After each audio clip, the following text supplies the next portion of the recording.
Now I have to do that thing where I wait for everybody to let me know. I had to reset my preamp. So now I'll wait until the comments say we have sound, and if you watch this after the fact, it will magically disappear. So we will wait until somebody says we have sound. Yes, can't hear you, no sound. I understand this. It should come on in a minute once the stream catches up. And I have reset my... there it is. There we go. I had to reset my preamp. Who knows what goes on with preamps? Preamps are very strange. So now we go quiet for 2 seconds. Hello and welcome to Simon Miller's Pro Wrestling Show. My name is Simon Miller. This is a Pro Wrestling Show. Thank you for everybody joining me on YouTube now with sound after fixing that little issue. Let's look at the preamp and say, Roland, get your act together.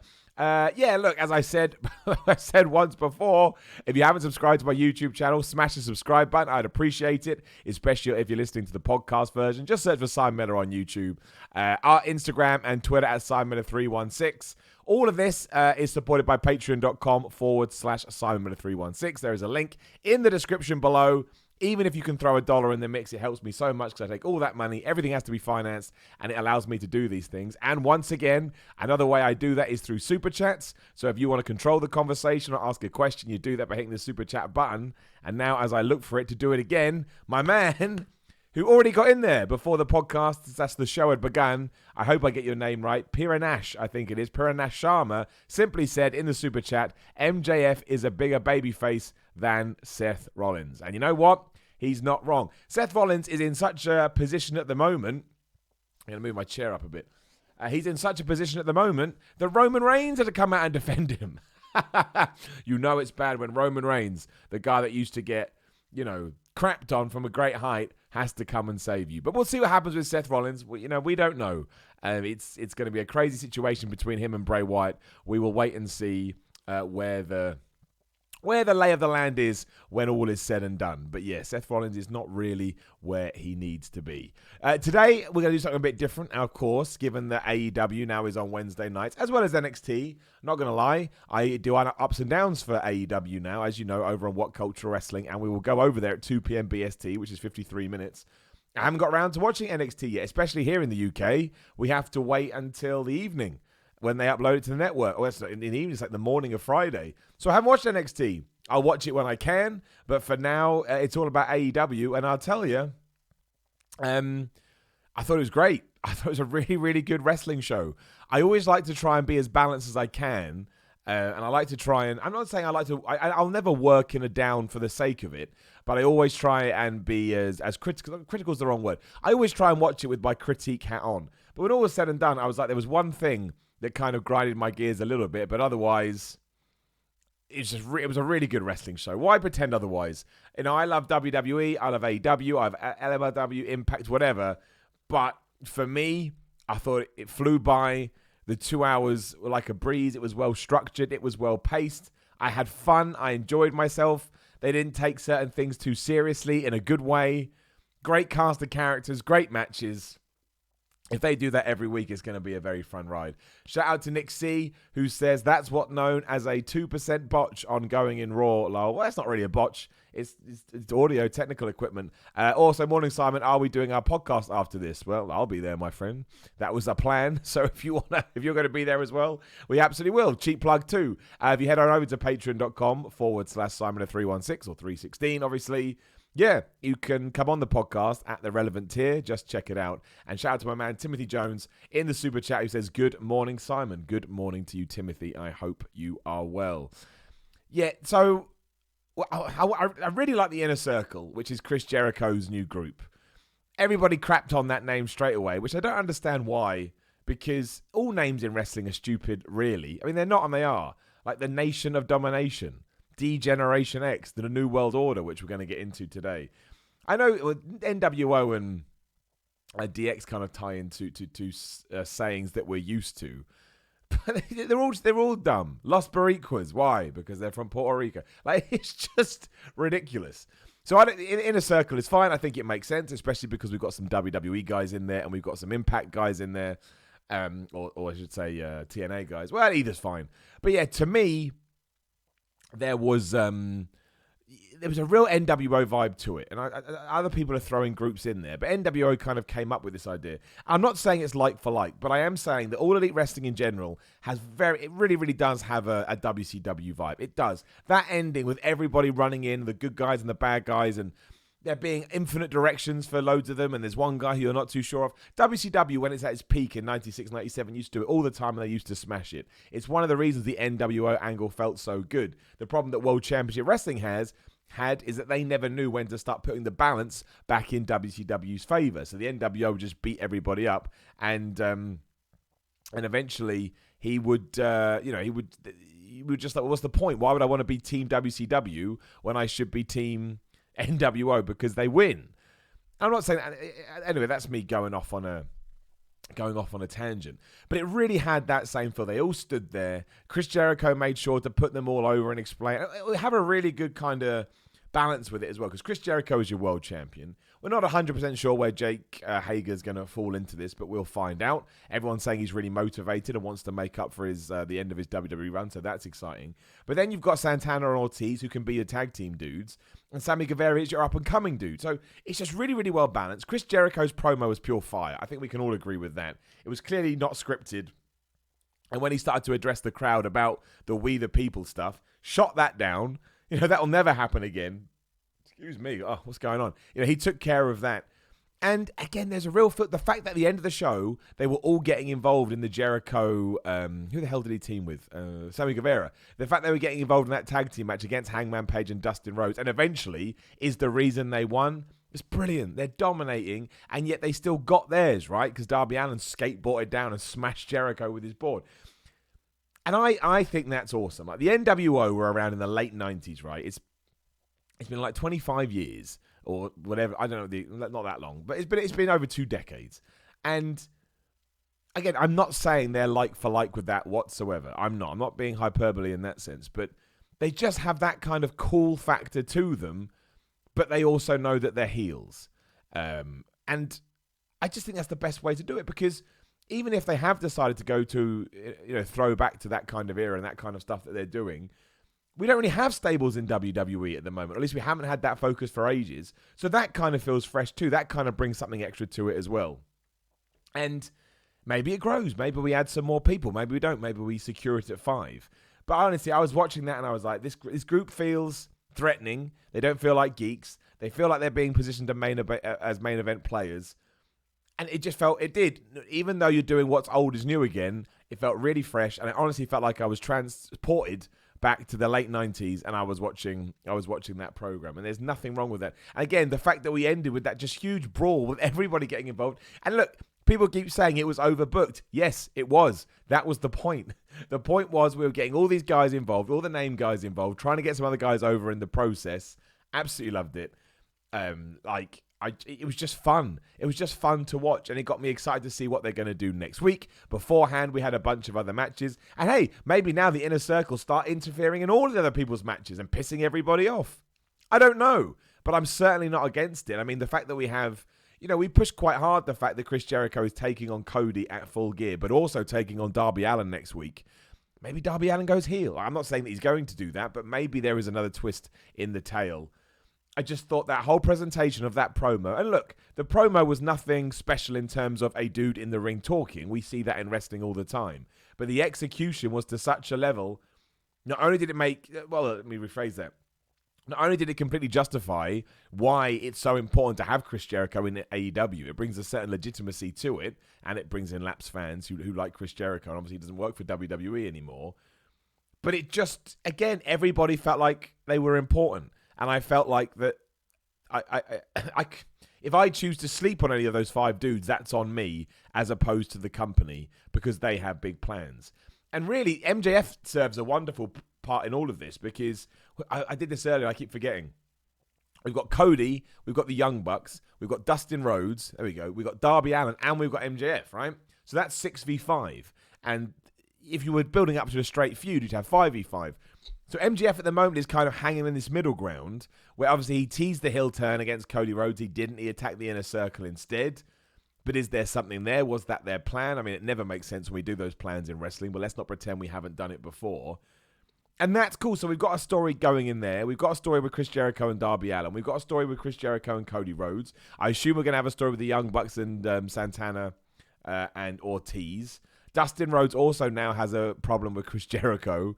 It's just, there's all these interlinking things that you can do. And they also did that during the Hangman Page... why can't I remember? No, Hangman Page team with Dustin Rhodes. The John Moxley, Shawn Spears match. Because you have Kenny Omega coming out afterwards, and he's got beef with John Moxley, but Pac's got beef with everybody. And Shawn Spears now kind of feels like he's been left in the lurch. And it's all just crossing over. But it's not crossing over in a complicated way. You're just giving yourself different doors to open as and when you choose. And that's exactly what you should be doing. And this is before... In fact, we can just do it right now. Celisto in the super chat, thank you so much, my friend, says, I watched AEW last week and last night specifically for Luchasaurus. I'm 99% sure last week they said Jurassic Express was supposed to be there. Well, I'm not 100% sure about that. I mean, they're probably on AEW Dark again. Whether it doesn't really count, I suppose. Don't worry, we addressed that on Ups and Downs as well. But that's my point. We haven't even got to the point where we've started telling stories. We've teased them, but not got into the nitty-gritty with the Lucha Brothers, Luchasaurus, Jungle Boy, Marco Stunt, SCU. There's a ton of guys that we can soon work into proceedings. And right now I'm like, well, how do we do it? Like, how on earth do we do it? Because it's, at the moment, again, it flew by last night. It flew by. But I think that's really exciting. That's a wonderful problem to have. You never want to be overexposing dudes or not having enough ideas to fill a show. And right now, I tell you, it makes me want SmackDown, not in a bad way, but SmackDown to die and Raw just to go back to 2 hours. Because when you're up against it, you kind of just got to stick to your big guns and stick to your big stories. And I totally believe that it works. Right, there is some super chats we got to get to. My man Alex B says AEW wrestling is more entertaining. I'm not going to say it's more entertaining than anything, because before this week, again, I thought WWE had a great week last week too. But I do think this AEW show was brilliant. I mean, again, the fact that we had the Jericho tag team match and that was the end, I was like, I can't get over the fact we're already there. And I've seen some people saying they didn't like Jimmy Havoc versus Darby Allin. I thought it was fine. Okay, it wasn't as violent as you'd first presume it would be, given who was involved. But I think we can save those brutal matches for pay-per-views. I thought it was an easy to watch, nicely worked match. Not everything has to be the best thing you've ever seen. That's the only problem we have with All Elite Wrestling. A lot of people think everything has to be the best thing you've ever seen, and it really doesn't. I mean, it really, really doesn't. My man OP in the super chat says, Simon, are you wrestling in the Northwest soon? Keep up the great work, sir. You single-handedly are the hardest working man on YouTube. Well, I appreciate that. I do my best. Am I wrestling in the Northwest soon? I don't know. Let me see if I can tell you that information. Problem is I have poor geography knowledge. Am I wrestling in the... No, not really. I'm wrestling in Sheffield. It's not north at all. No, I need to get some stuff up there. I would get some bookings up there. Now, ever since Defiant, I haven't really gone up north. Book me, people. Richard Dalloway in the super chat says, will the Inner Circle outstay their welcome? Wow, Richard. That is putting them under the bus in record time. I mean, maybe... That was the problem with the New World Order, right? They overstayed their welcome and they never got beat. So yes, potentially that could happen. But I know that I'm excited about them right now. I know that the presentation of them last night was so good that it crashed the Pro Wrestling Tees website store, because as soon as everybody knew that T-shirt was available, they all ran to get it. Not the best idea of what a heel group's meant to be, but we're living in crazy times in 2019 anyway. But we don't know. We don't know. Again, if we had killed off the NWO after, I'd have to go back and look at my timeline, but let's say a year. I think it may have been a bit longer than that. We probably would have looked back at it even better than we do now. And look, before AEW started, I saw so many hotshot articles like Cody's going to keep putting himself over and the Young Bucks is going to keep putting themselves over. As far as I'm concerned, the Young Bucks always lose. Not always lose, but they've lost a lot. And losing to Private Party in a really good opening match, I understand not everybody likes what the Young Bucks do. Excuse me. What the Young Bucks do, but I thought that match had everything. It was exciting to watch. It had flips. It had near falls. It had drama. It had suspense. You had some storytelling from, the Bucks who were kind of trying some devious tactics they wanted to get through. And it all came together. It had the glue in the sense it was a tag team tournament. And when they did that 3-minute video, you knew about the wins, the losses, the time limit. And we didn't have to do anything sort of generic. And honestly, I thought the whole show, Okay, maybe you can say it dipped in the women's tag and the Jimmy Havoc match, but when I say dipped, I think that's incredibly cruel. I still think they were well-worked matches that were fun to watch. Okay, they weren't as high as the opening half an hour, the closing half an hour, but I think you have to be quite vindictive to get too down on that. My man Albert Merksovic, which is a great name, says, "Take my money, Miller. You are the best." That's very kind, Albert. I appreciate that. I promise you I will filter it all back into these podcasts and my YouTube channel to try and deliver you more content. Matthew Bailey in the super chat says, "I think the slow burn MJF heel turn is my fave story so far." Totally. Because they could have done it last night, right? They could have done it last night and it probably would have been good. We probably would have appreciated it. Yeah, we kind of know that it's all coming, but ultimately holding off, building it on social media, which Cody did afterwards. He was putting over MJF, calling him his friend, only means the heel turn when it's done is bigger. And also, we don't need him as a heel right now. We have our feuds. We don't need to hotshot anything, which is why I think this Darby Allin Chris Jericho match for next week has something in it, because it is a hot shot. I don't really need to see a world championship match on TV at the moment. It's only week 3. So I imagine there's a plan there, and I'm intrigued to see what the plan is. I mean, ultimately, we got to the end of this show, and I was excited about next week's show, and that's all you ever have to do. Just make me want to tune in. Rob Bunce in the super chat just threw some money in there. Thank you, Rob. I appreciate that. That's very kind. Same with Daniel Holmes. Appreciate it, Dan, who also says, "Hey, Simon, just showing my support. Keep up the good work." A lot of kind people today. A lot of support in the chat. Thank you, Daniel. I appreciate that. I hope you have a good day. My man... He's just vanished. I hope I'm getting your name right, friend. Call me Prish. There you go. My man Prish has come back and he says, "Do you think MJF turning on Cody or the other way around?" Interesting way to look at it. Maybe Cody... Well, I think there's 2 ways. I think MJF either screws Cody out of his title match at Full Gear, which is brilliant because then you set up that program anyway and Cody can step away from the main event scene for the time being and you can come up with a new challenger for Chris Jericho, whoever that may be. But hell yeah, man, why not? Why can't we go the other way? I think it'll be quite hard to get that audience to boo Cody, but if there's a good story and there's a good narrative there, I'm not sure that it matters. Everybody involved in AEW over sort of the course of the last few weeks, months, has said they're not really overly invested in heels and faces. They kind of want the fans to adapt to what they're doing. And, you know, I mean, Nick Jackson spat in Private Party's face last night. That's heelish. But they were still faces at the end of the night when they're running out to save their mates. And I kind of like that. I kind of like that strange situation that we're creating. So, but yeah, I'd be up for that. I think it's all about execution. And so far, the execution has just been really, really good. And it goes to show that when you do the simple things right, that's all we need as wrestling fans. Don't forget as well that AEW for Dark next week filmed Joey Janela versus Kenny Omega, I think. Apparently it's crazy. So, you know, take that for what it's worth. My man Cyber Kid just threw some money in the super chat. Thank you, Cyber Kid. Again, I will make sure that goes back into the pot. James Martin says in the super chat, "How about Guevara's 2-ups after Page's clothesline?" His 2-ups... I see what you mean. Yeah, that whole match was... Hangman Page, I thought, that was the best I've seen Hangman Page in AEW. I thought he looked great. Dustin Rhodes continues to roll back the years. Chris Jericho's just the best heel. And yeah, Sammy Guevara is absolutely... The best thing about Sammy Guevara was he was pitched as the young guy, which he should have been, and the commentary team went out of their way to tell us that and said that, we got to keep an eye on this guy. So instantly I'm more invested. And also...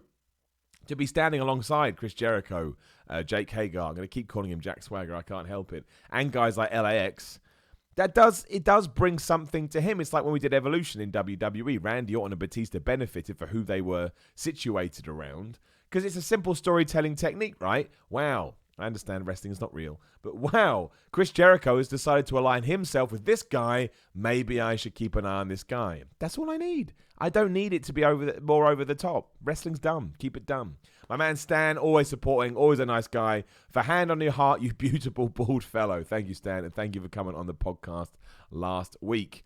Undead FB Goo is in the chat, which is weird because I was going to get back to her later saying, "Don't worry, you can't make this live stream." She sent me a message, but she's here anyway. Much appreciated. Also an awesome supporter. Hi, Simon. I love John Moxley. Ghost emoji. John Moxley was pretty good last night, I thought. This new kind of renegade character just feels more real. It feels more legit. He feels like he's having the best time ever. Again, enjoyed his match against Shawn Spears. Enjoyed all the craziness that happened afterwards with Pac and Kenny Omega. I like the fact that Pac was on commentary and he addressed, "Hey man, I'm winning all these matches and management ain't going to give me Ain't going to give me a title shot. What's that about? Cool, interesting story. He also attacked Kenny Omega. Interesting story. Kenny Omega and John Moxley were also going to have a barbed wire battle, which was the nutsest thing I've ever seen. Cool story. And in the background, you've got Sean Spears, who probably is going to be like, guys, can you stop ignoring me? Cool story. Also, what's all these threads about Sean? Oh, Sean Spears, not very good. Sean Spears has done nothing but what he was meant to do so far. I think that's well unfair. I think he's fitting in like he was always going to. And shout out to my man Cyber Kid, who has also just thrown some money in the super chat. It's very kind, Cyber Kid, man. I appreciate it. I'm also excited about this tag team tournament, right? I can't remember what the bracket is now because, again, it helps so much when you actually see it on TV. But Private Party, they've gone through. And Private Party looks so good. Again, I've seen so many people saying, oh, Private Party, it's too soon. Not from that performance, it's not. I'm not saying it was perfect, but I'm saying I was damned entertained and it was damn enjoyable, even if the Young Bucks were pulling all the strings. Doesn't matter. When they got that hot tag, that place exploded. And yeah, we haven't mentioned the crowd yet. I didn't mention the crowd on Ups and Downs, probably because I just expect it now with AEW. They play their part. They go there to have a good time. And I know that's been the same with NXT dudes as well. But from what I've heard, last night they kind of died in the second hour. Which will be a shame. And really, from my vantage point, I'm not saying this is correct. I'm just saying this is the feeling that I get, and will be validated or not by ratings as and when they come out. I woke up and there felt like there was a lot of buzz around the AEW show, but not a lot of people were talking about NXT. I'm not saying that is the way that it's gone down. I have absolutely no idea.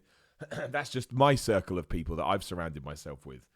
But again, it is only the second show, so I guess there is still a bit more of an excitement from AEW. Really, the ratings don't matter until we get to January, February, and we have to try and figure out what's going on. But yeah, awesome show. Women's match was great. Built a couple of feuds there too.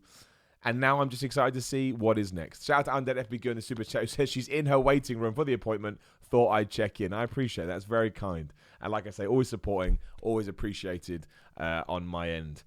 But yeah, my big takeaway was in a circle, standing in that ring with Chris Jericho front and center, and I was like, let this become, it doesn't have to be anything brand new. There's plenty of stuff that we can go back to in the well that will ultimately do the job this needs to do, and I will be happy with that. I love the NWO, and I loved all the stables from that era, and I think we've had conversations like this before, where we've said we'd enjoy that to come back in. I've heard comparisons to the main event at Bafia and things like that. But they were a little bit more under the radar. No disrespect to TNA Impact, but they never really hit these highs that AEW seems to be hitting. I know they had that massive rating when they moved to Spike. We'll wait and see. But to me, the whole presentation of AEW feels more WCW. And I mean that in a positive way. That ending, trust me, if you know what I'm talking about and you were a young'un watching WCW in that period, you know they did that all the time, and you know that it was cool. There's that gif that always goes around of Sting just careering down from the sky with his, what do you call it? Whatever the bungee's called, whatever the hell it's called. And my man Salisto in the super chat says, I think AEW needs a little bit more sports entertainment. The wrestling is amazing, but I really don't feel an emotional attachment to anyone at the moment. I think that is true. But I think we have to give them a few weeks to a month because, I think even episode 2 showed that they changed things around. The second segment was a long promo with Chris Jericho where he did introduce his stable and he did introduce people. And we also seem to be having whoever's in the opening match gets those little vignettes, those videos that also adds depth and context to their characters. So yes, I agree. We do need a bit more storytelling, a bit more promo time, but I think they know that too. Again, where would I have put anything else in last night's show, given what the plan was? Again, it flew by. So it's difficult for me to criticize it, but I do agree, Salisto, that, yeah, if we get to, say, mid-November, early December, and we're still not going in that direction, then it's something that hopefully will be addressed. But I think we are adding pieces to the puzzle every week that we go. And it's really hard to say this because we're only 2 pieces in. We need to be 10, 11, 12 pieces in, and then we'll know. But basically, so far, so good. And I think the use of Chris Jericho is only helping the product even more. And I'm excited. It was far better than I thought it would be for the second week. I looked at all the matches. And I was like, hey, the matches look good. But I don't know how I'm going to feel walking away with this. But again, they came up with angles that were exciting. That's the key. They came up with stuff that was exciting and made you go, ooh, that's fun. And also, their World Championship right now does feel pretty good. I need to see what's going to happen in this Darby Allin match next week. I think there's something there. But how cool is it as well? Like, I watch a lot of wrestling, and I love wrestling. And I knew who Darby Allin was from afar, but now I'm really getting to know him. Same with MJF. You know, he has come to fruition thanks to AEW.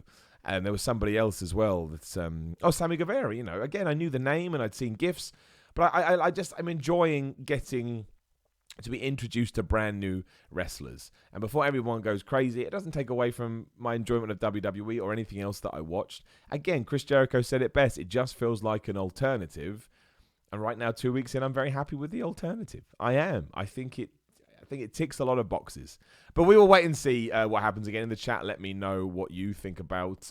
Also, we're not going to talk much NXT on this show because I haven't seen it. So if there is anything you want to focus on when it comes to NXT, let me know. We have a lineup for next week's AEW show as well. Of course, that championship, Chris Jericho versus Darby Allin. Again, I don't know what they're going to... There's got to be something in this. I got a little gut. No, but Darby Allin was so over. I feel like they're going to turn Darby Allin heel. Isn't this great? I know it sounds stupid, but the fact that we get to speculate like this with smiles on our faces, I think is awesome. We've also got, for my man who was waiting for it, it is going to be the title tournament match between the Lucha Brothers and the Jurassic Express, as well as the Best Friends versus SoCal Uncensored, which they also referenced on tonight's show. I should have mentioned that. We had... the promo with the Best Friends with Orange Cassidy just sat there. Look, it was absolutely ridiculous. It was absolutely dumb. It was really stupid, but it was the right side of ridiculous and dumb and stupid.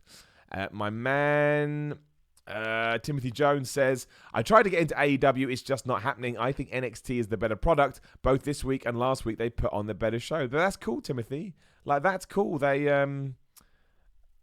you're allowed to make that choice. And it's awesome that you can make that choice, right? You don't want to watch AEW, don't watch it. You want to focus on NXT, great. You just want to be a WWE guy. I've talked to some people that have said to me, as much as I, like the idea of All Elite Wrestling and I want them to succeed, what I've learned now is I enjoy WWE's method of presentation. Doesn't mean that he liked all their stories. He wasn't very, very enamored with the Wyatt Seth Rollins stuff either. But that's okay. There is no right or wrong with any of this. You should just... look at your week, look what you've got to do, and then you have a certain amount of entertainment hours to spend on wrestling. Figure out which one you like and make them your priority. And if you hear about something cool happening elsewhere, check it out on YouTube, watch ups and downs, whatever. That's how it should always be. You should never just be forced to watch one thing. My man, Family Country and JWS says he only watched AEW this week. No WWE, my own little protest. Well, I don't think you would have been alone. I'm not against it. I mean, I could never see even if I take myself away from what I do for a living, what I'm lucky to do, I could never see myself just not watching WWE. Like, I'd watch less, but I don't think I'd ever not watch a program just because of a bad booking decision, because, I don't know, I guess I'm not that way inclined. But I'm not saying I'm against the people that do it, and I can understand. A lot of people have bought into this Bray Wyatt Fiend character, wanted to see WWE go all the way with it, break up the status quo. Seth Rollins didn't need to. We talked about all of this, but I understand, when WWE does things that you don't agree with over and over again, you may feel a little bit pushed aside as a fan. Totally can understand that and appreciate it. So I'm on your side.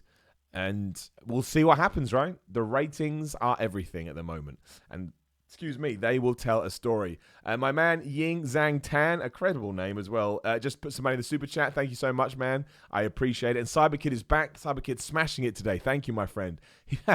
Have you heard about Bo Dallas joining Bray Wyatt? Do you mean from a Kayfabe News point of view? On that note, my final two shout-outs. Please do search for Kayfabe News right now. Give them a subscribe. It's mine, Kayfabe News, and Phil Chambers' daft satirical wrestling channel. You'll see it when you go there. And, of course, don't forget that the podcast, or the show, is sponsored by Pins and Knuckles. You can check them out right now, pinsandknuckles.com. Or if you want an exclusive Simon Miller t-shirt with the big Y that you see on my gear, you can get that as well at pinsandknucklesmerch.com. And also, Big Cartel, simonmiller.bigcartel.com. Bunch of merchandise up there. I've got Y t-shirts. I've got head slap t-shirts. I've got 8x10s that I will sign for you. Go check it out. And if you would like any of my merchandise, I will get that out to you this week, actually, because tomorrow is merch sending day.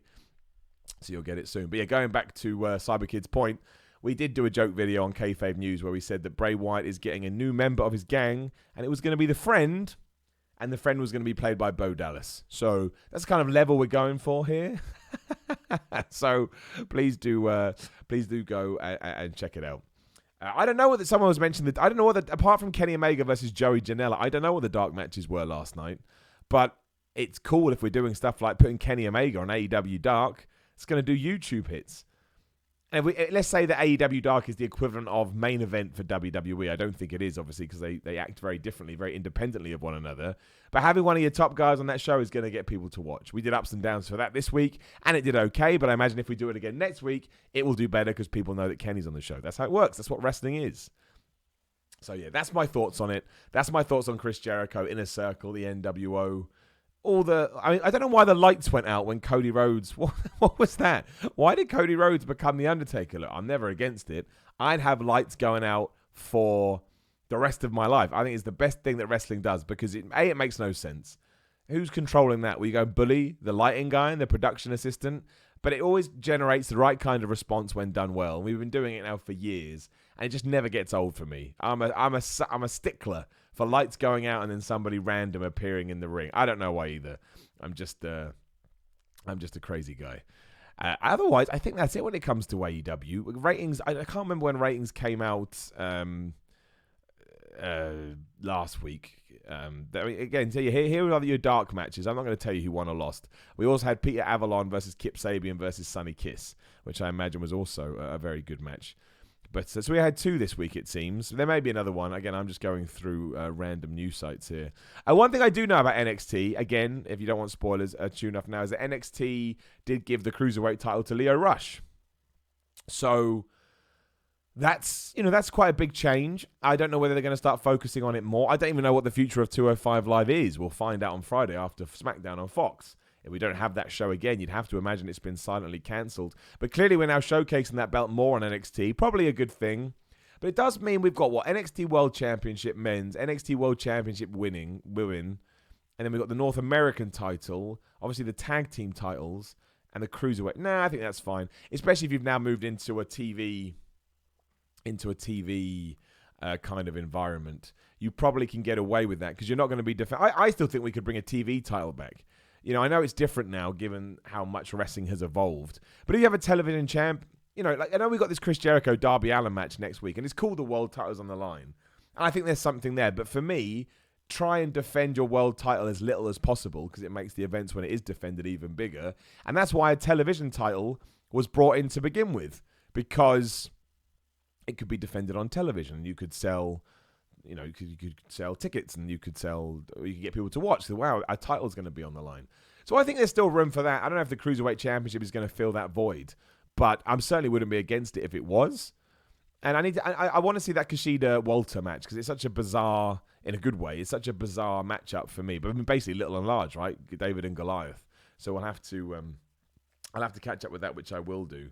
And he's good, Lio Rush. I liked him when he was with Bobby Lashley. I don't think I'd seen him much before that, apart from sort of clips and stuff like that. But, he's certainly got something about him. So, yeah, I thought it was a good night for pro wrestling, especially after the craziness of Sunday. That's the other thing. I don't know how that is going to equate going down the line. A lot of people got pissed off with WWE, understandably so. I was miffed too, as you know, if you watched Ups and Downs. And then to get sort of 3 days later and get a show that felt very, very much driven towards what a fan base would want and expect from that particular product, it's going to be interesting. It's going to be, and I'm not saying that Dynamite is going to start competing with Raw. I'm not saying that at all, but I am saying that they've gotten off on a good foot. And I don't think it got preempted in the end. There was a lot of rumors when I went to bed, because I get up early to watch them, that they may get preempted by the baseball, which was going long. I don't really watch much. I used to watch it loads. I don't watch it anymore. And it was going to be moved off TNT to True TV, which apparently would have been difficult when it came to numbers. But I don't think that happened. I may be wrong. I don't think that happened. And I think that would have been... It would have been upsetting for only a second week because it doesn't really give you a good lay of the land. And I really want to know what the lay of the land's going to be. Right, I'm... just looking for other news. Anything else you want me to talk about, make sure to throw it in the chat, or you can just super chat, or you can use whatever you want. We did talk about Darby Allin going down on his skateboard, which, I don't know, look, I know that it's not the first time that it's happened, but that doesn't matter. It is still, it's still fun and silly. No, there's nothing going on there. It's still fun and silly, and had people reacting to it. And I always said that's half the battle. Get people to want to tune in next week. Get people reacting to your stuff and sharing it on social media and talking about it after the fact, having those water cooler moments. Did you see Darby Allin? He came down on his skateboard. The best bit was as well, some people were like, how rubbish. And then they were like, oh, you need him in the face. He just wanted more momentum. He wanted as much momentum as possible. And then he just blasted him.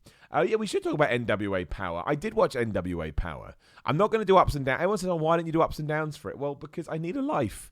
Like, I need to have some time when I'm not upping and down. I appreciate it. I appreciate the love, and I appreciate the support. I don't think many people would watch that. No disrespect to NWA Power, but I think What Culture's got quite a good grasp on their audience now, and I just don't think they would have done. But, I mean, talk about finding a way to justify having your product by making it stand out by, again, it's just the most old school thing ever. And I mean that in the positive sense. It felt like we were watching Memphis from the 70s. You know, it's shot in a studio. They have a very small audience. The set is, you can see this, quite claustrophobic. But again, it's like you've been transported back to a different time. So if that's the kind of thing you're looking for, you want some Southern wrestling, there it is. You've got that now too in 2019. I think Nick Aldis is wildly underrated. I think he's fantastic. I like that main event. I liked when you go through the roster, there's a bunch of guys and you're like, oh wow, I kind of know these guys from here, there, and everywhere. I think and putting it on Tuesday nights is just smart. It's just really, really smart. It's an open day right now where people are used to watching wrestling. It's free on YouTube. If you watch it for a few weeks, I'm sure you'll get invested. It's probably going to be a bit too much for some because we're used to this overproduced, expensive setting when it comes to wrestling. But it doesn't mean you have to do that all the time by any stretch of the imagination. So that's a cool thing to focus on as well. You can literally watch wrestling every day right now. I mean, here in the UK, Monday you do Raw, Tuesday you do NWA Power, Wednesday you do AEW, Thursday you can do NXT and NXT UK, Friday is SmackDown, and it's the weekend, and who knows what's going to go on. Probably a pay-per-view. If you've got AEW, that'll be Saturday. NXT will be Saturday. WWE, I like UFC. They run on Saturdays. Oh, it's just exhausting. Shout out to my man, Philly Flexer. Incredible name. Just throwing some money in the super chat. Again, I appreciate all of that. I promise I try and push as much back into the podcast as possible, even if it's turning down other work, because I think I want to be able to do a podcast. Time costs money, unfortunately. And my man Sean Gilhorn in the super chat says, I now want Undisputed Era versus Balor versus a Velveteen Dream versus Ciampa versus Gargano at War Games. I'm going to presume something big happened on NXT last night now that you've said that. But yes, as I've said, I have not got round to see NXT yet. I have to wait till tomorrow, if we're honest.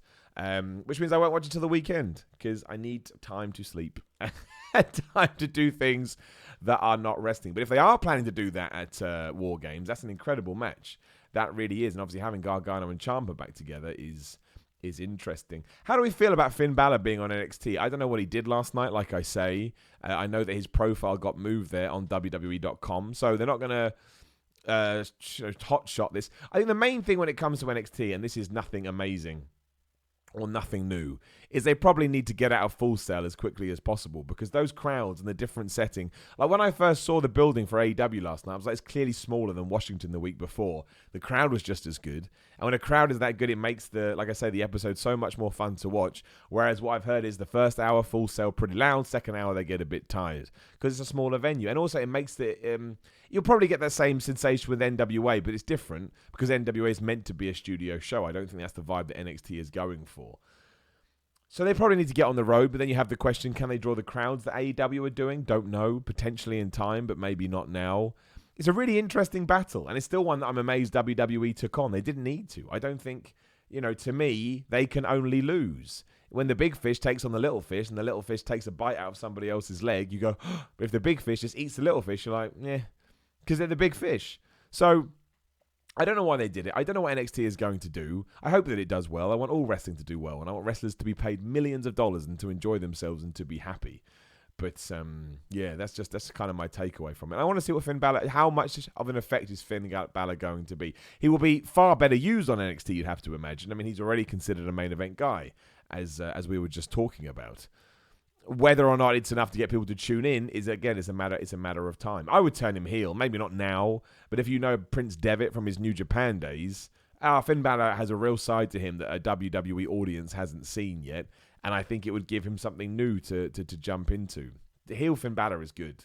Heel Finn Balor is really good, so we'll keep an eye out for that. Somebody asking about an update with me and Sami Callihan. Hey, man, what culture wrestling? I did my comeback promo. I said I'm happy to take him on. Now the ball's in his court. We'll wait and see what he's got up his sleeve, but I'm ready. Probably going to die. But, you don't turn down opportunities. So the challenge is out there. I've accepted. He wants to do it in America sometime next year. Done. Bring it. And I'll take on Sami Callihan. And again, I should say, actually, before I forget, this Saturday in Sheffield, if you're around, please come down to Breed Wrestling. They're having a damn wrestling match in a damn cave. Go find them on social media, Breed Wrestling. You can find all the information. But I will be in the scramble match for Breed Wrestling on Saturday in Sheffield. Please come down if you're able. And shout out to anybody on Sunday who came down to see me at Discovery Wrestling in Scotland or Kapow Wrestling down in Southampton. I really appreciated seeing you. A lot of people said some lovely things. Know that it doesn't fall on deaf ears. I'm very appreciative of it. Cyber Kid in the super chat says, "Is your puppet from Simon Says for sale?" I mean, absolutely not, Cyber Kid. I appreciate the fact that you'd want it, but then I can't do Simon Says skit. I've only got one. It's not like they were mass produced. It was actually made by somebody I used to work with, Mother. He texted me one day and he said, "Miller, if my mum makes you a puppet, would you use it in videos?" That's when I used to do video game videos. And I said, yes. And here we are 4 years later, and I'm still using him. The original video is when I interviewed, I can't remember his name now because that's how my brain works, but the current producer of the Street Fighter games. I love the Street Fighter games. Quick tangent here. And yeah, we got Capcom to agree to, interview this really important man in the development world as a puppet. And he responded using a Blanka toy. That guy is awesome. My man Sean in the super chat says, "For the second week in a row, I think All Elite Wrestling put on a more entertaining show, but NXT had better matches. Great time to be a wrestling fan." I've heard that a lot. I think that's kind of a good balance to have, right? I mean, AEW is a very, very wrestling heavy-centric show, as somebody else said earlier. I've got no problem with that because it's kind of what they hinted at beforehand. But people are saying that the match quality is better in NXT. I think it's more important for me to be entertained because I've seen so many good matches, especially this year. I mean, I want to see more. But if someone said to me, it's difficult because if you see a good match, technically you'll be entertained as well. But there has to be the bells and whistles around it, which is also something we mentioned before. So I think being entertained overall, like I say, I'll let you know what I feel about NXT when I've watched it. But I can't deny how easy All Elite was to watch last night or this morning for me. It flew by. I didn't believe that Chris Jericho tag team was the main event. Like, it can't be. And I was like, no, we've only got 20 minutes left. And then we had that ridiculous the brawl at the end. If you haven't seen the brawl at the end, just go out of your way to see it. It's so funny. If you've never seen wrestling before, you'd be like, what is going on? How am I meant to keep up with this? But fair play to everybody involved. It was absolutely wonderful. Put a massive smile on my face. And hey, even with all the craziness with The Fiend and Seth Rollins, I'm not going to lie and pretend that hasn't been brilliant too. It's been great to have the discussion with you guys.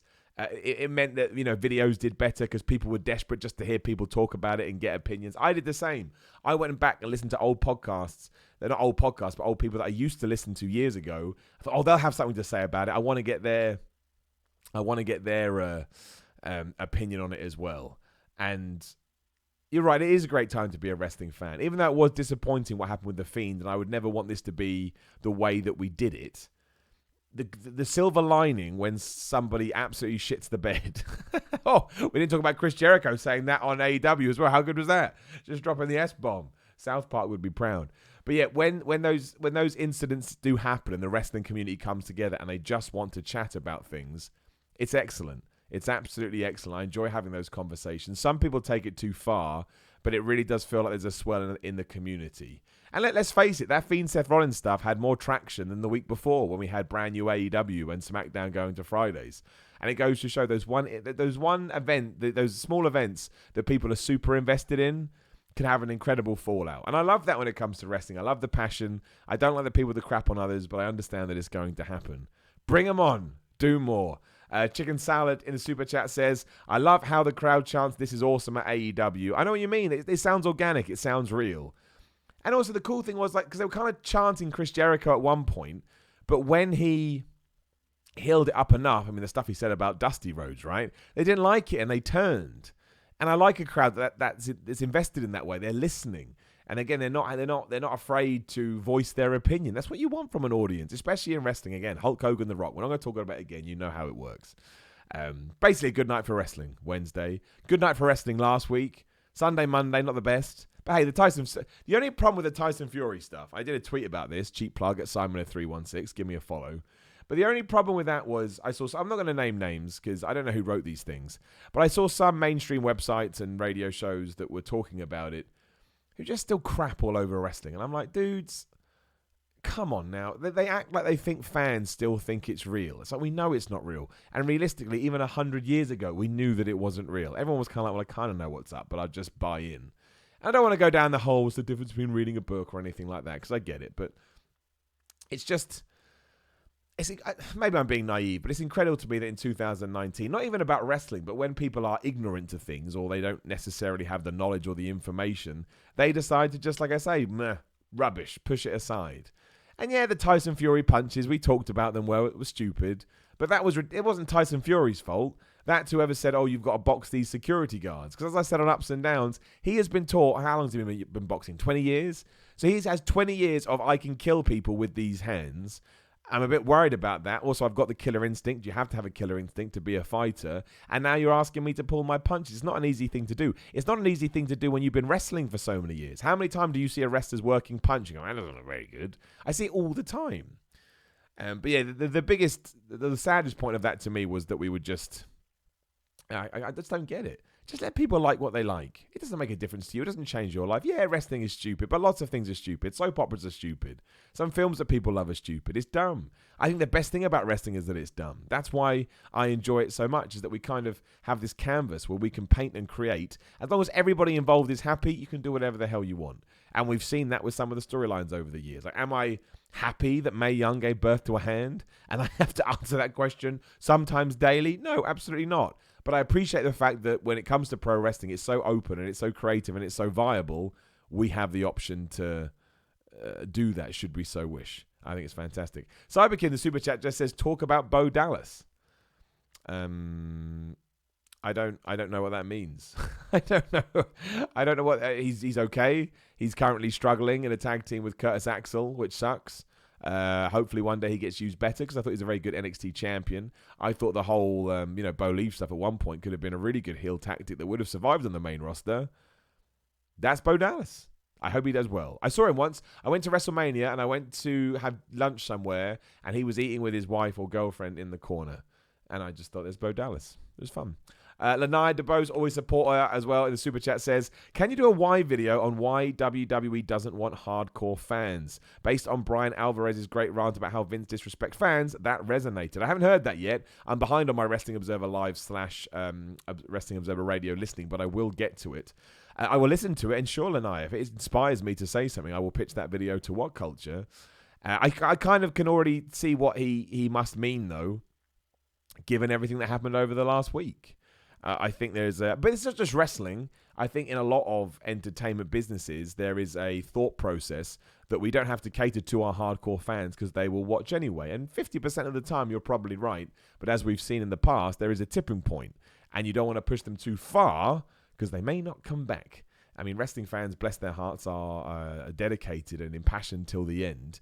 But like Ted DiBiase said, everyone's got a price, and everybody will eventually get to the stage where they're like, you know what, I'm just going to take a break. Even more so, if you'd I know it's under the same umbrella, but if you'd rather watch NXT or AEW, or you watched NWA Power, and you're like, oh, I like this old school vibe, or you want to watch MLW, Impact is actually quite a decent show week to week. So I understand what they're saying. We will. I'll look into it. When I get around to I love Brian Alvarez's rants. I mean, if you know anything about me, you know I love Brian Alvarez. Gets a lot of hate sometimes online. I don't get it. I think he works his audience very well, and I enjoy his no-nonsense nature. That's what I want when I listen to somebody on the radio or on a podcast. I want them to go nuts, and he does, and it's fun, and I think he believes it. James S. in the Super Chat says, thoughts on Moxie's debut last night? Yeah, great, in ring-wise, of course. Again, I think the John Moxley character feels like the person that Dean Ambrose always should have been. Crazy, good in the ring. That no-sell and the suicide dive I enjoyed a lot. Was able to get around Tully's stupidness as he should be able to. I think he'll be one of their major stars. I think he will flourish, to say the least. And I think right now it'd be hard to say he made the wrong decision. In fact, I don't think you could say he made the wrong decision. I don't see what the argument for that was, other than money. But I'm sure AEW's paying him well.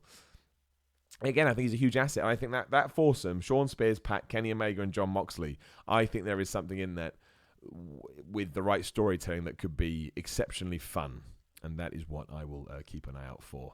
All right, cool. 5 minutes time. Make sure you head over to WWE. Wrong way. What Culture WWE? What Culture Wrestling on YouTube? And yeah, you can check out Ups and Downs for AEW number 2. I will be in the live chat as well, so I'll say hello if I see you. Otherwise, please do check out my Patreon again, patreon.com/Simon316. Link in the description below if you're live on YouTube. There's a bunch of stuff in there. If you can throw $1 in, it helps. It really does. Every dollar helps. You've heard that before. But you can get a postcard. You can get a personalized video message. You can get a t-shirt. You can come on the podcast. There's a bunch of stuff depending on the tiers. I want it to feel like a shop, right? You spend more, you get more. It supports all my personal... recently, I think because I've been talking about it more, I'm trying to be a better salesman because I'm a shit salesman. But it's basically there to support my YouTube content on this channel. Because obviously I'm a freelancer by trade. And if I want to spend more time on my personal stuff, it means I have to turn down other work. And you have to balance the books. That's all it's there for. Same with my wrestling merchandise as well. I mean, I started doing that because... that's how you make money when you're wrestling. The bookings don't pay massively, which is cool. No problem with that. I understand how the world works. That's there too at simon.bigcartel.com. And I think I've pimped enough. Cyberkin, the super chat says, if you were to get No Way Jose over, what would you do? You could get No Way Jose over. We got Fandango over at one point, I think. Adam Rose. Adam Rose had a certain thing to him. The problem with No Way Jose is down at NXT, he was a very good opening card dude who would get the crowd worked up and they let him go in the ring. And this guy's quite athletic. And then he got to Raw and SmackDown and we never let him do the same thing. Not everybody can be the WrestleMania main event dude. You can just be someone with a silly gimmick that when they get in the ring absolutely smashes it and puts smiles on people's faces, which we've heard before. So that's what I would do. I would treat him as hate the term, but the mid-card guy. I'd put him in IC or US title feuds, and I'd let him be him in the ropes. I've seen what he can do. And I'd make sure that when he came out with his entourage, it was silly, it was fun, it was an entrance that you wanted to see live. Again, keep it simple. Keep it simple. The problem with No Way Jose is that he got called up and he lost, and he lost, and he lost, and he wasn't featured on TV. And when that happens, people just stop caring, which is a massive shame. But I understand it. You only have so much care in your body, and when it comes to wrestling, you have to pick and choose. And that's true. The biggest ups and downs is Double or Nothing. That is the most viewed ups and downs ever. Double or Nothing. We live in a crazy world. As always, thank you so much for watching. If you are live on YouTube right now, please do give me a subscribe. It's the lifeblood on the channel. I'm slowly creeping to that 100,000. Don't think we're going to get there this year, but we can try. Shout out to Leonard, actually, who just donated in the... there's a link in below that you can also donate. He just said, Simon, what odds are you giving to Jurassic Express to advance in the tournament with the upcoming match with the Lucha Brothers? After PP beat YB... Who's PP? Oh, Private Party beat Young Bucks. I feel like anything can happen. Hell yeah, man. And that's what you should always feel when you sit down to watch pro wrestling. You should be like, I don't know what's going to happen. So to be honest, man, knowing how they're treating the crowd, knowing that Lucha Brothers can probably spin off with SCU, I say the Jurassic Express win. I say Jurassic Express wins. Maybe we do Private Party versus Jurassic Express. That would have people on the fence. But I think that is the cool thing that we've already established in AEW. Even though you think somebody may win, it doesn't always mean they're going to win. And I think you can establish that from the start and always have people second guessing, because even your top stars, you still need people to go on runs because that's how you get people over. You need to have momentum. You can't 50-50 that stuff. But yeah, if you can get people to believe that even the Young Bucks can lose like they did, it makes other matches that have nothing to do with that, it gives you the same feeling. So right now, if you want me to predict, say my money's on the Lucha Express, I just think that would be different, fun, and Luchasaurus is over like Rover. Again, make sure you head over to What Culture Wrestling. Watch Ups and Downs with me for AEW. As always, thank you for everyone that does tune in. Thank you for everyone in the Super Chat. Thank you to all my patrons. That is how all this survives. Keep enjoying wrestling. We've got SmackDown to come. What the hell they're going to do? It's the draft.